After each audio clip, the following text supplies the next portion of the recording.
नारी। यो शब्दको अर्थ बुझ्न सके देवी, बुझ्न नसके बोक्सी भन्छन् उनी। ऊ जन्मिन्छ एउटा छोरी भएर, त्यो कलिलो आँखामा कलिलो सपना, त्यो सानो काखमा ठुलो भरोसा लिएर। त्यो कलिलो औँलाहरूले बाको हात समाउँदै आमाको सारीको फेरि समातेर सुरुवात गर्छ उसले आफ्नो जीवनको पहिलो पाइला। उसको जीवनको पहिलो पाठ सरलता र सहनशीलता हो। ऊ छोरी भएर हाँस्न सिक्छ अनि बुहारी बनेर सहन सिक्छ। साँच्चै यार, समाजको नजर र प्रश्नदेखि आफैलाई कसरी बचाउने उसले बाल्यकालमै सिकेकी हुन्छ। समयको भावसँगै ऊ छोरीदेखि बहिनी, बहिनीदेखि साथी, साथीदेखि बुहारी, अन्त्यमा आमा बन्छन् उनी। कस्तो कठिन हुन्छ एउटा नारीको जीवन यात्रा। ऊ कहिले आफ्नो बन्न सक्दिन।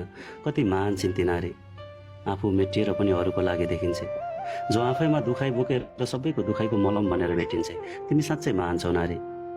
त्यसैले त तिमी पवित्र प्रेमको उदाहरण आमाकी रूप बनेकी छौ। फेरि किन बुझ्न यति गाह्रो एउटा नारीको सफरलाई? थाहा छ तिमीलाई, दिदी बहिनी बनेर घर सजाउँछे, बुहारी बनेर घरको इज्जत बचाउँछे, श्रीमती बनेर श्रीमान हँसाउँछे, अनि आमा बनेर सन्तानको सुनौलो भविष्य सजाउँछे। तर मेरो प्रश्न फेरि किन लुटिन्छन् त्यही नारी यो समाजमा? ऊ सहन्छे सपनाहरू लुटिँदा, ऊ सहन्छे रहरहरू चुडिँदा, उसले आफैलाई सम्हाल्छे भाग्यलाई दोष दिँदै। तर भन न, कसरी सम्हाल्न सक्छ उसले आफ्नै अस्मिता लुटिँदा? तिमी सुन्न सक्ने हिम्मत राख्छौ भने म सिधा भाषामा भन्छु, उसको शरीर होइन, आत्माको बलात्कार हुन्छ यहाँ। उसको कलिलो सपनाहरूको हत्या हुन्छ यहाँ।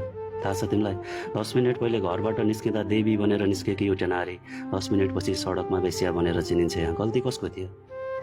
एउटा बगैँचामा सुन्दर र शान्त बनिरहेको फुल, जो कसैको शिरमा सजिने सपना बोकेर बाँचेकी हुन्छ। कोही अन्जान बटुवा आउँछ अनि फुलसँगै उसको सपना चुडेर भाग्छ। फेरि गल्ती कसरी त्यो फुलको भयो?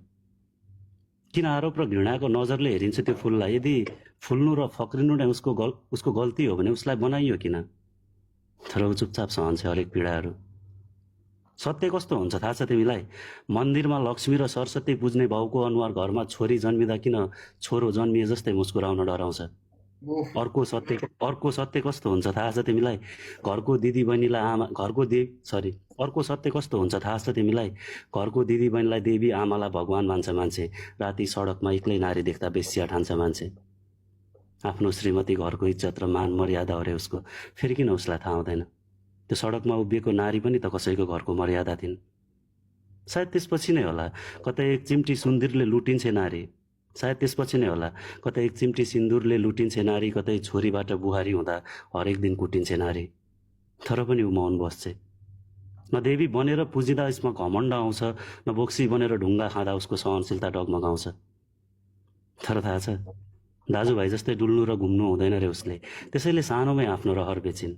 जन्मिएको माइती घरमा अधिकारै छैन रे, उमेर पुगेपछि माइती घर बेचिन्। उसको आफ्नो त केही अस्तित्व नै छैन भन्छ यो समाजले। यही समाजमा एक चिम्टी सिन्दुरको भरमा आफ्नै नाम पछाडिको थर बेचिन्। तर पनि ऊ चुपचाप छिन्। किन थाहा छ? किनकि उनी महान छिन्। तिमी साँच्चै महान छौ नारी। धन्यवाद दाइ।